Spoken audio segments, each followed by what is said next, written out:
Today, I'll be giving a quick overview of how to obtain key performance indicator data for a company and assemble it in a model using Revelata's deepKPI dataset and Excel add-in.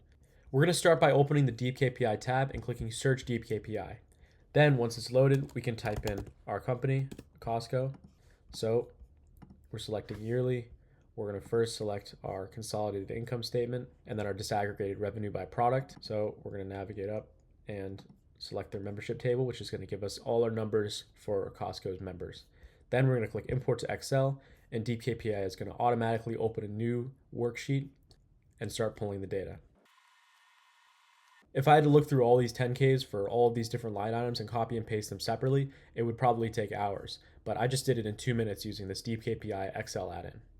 I've also set up this KPI aggregator sheet to display our relevant data from the deepKPI Excel add-in data pool.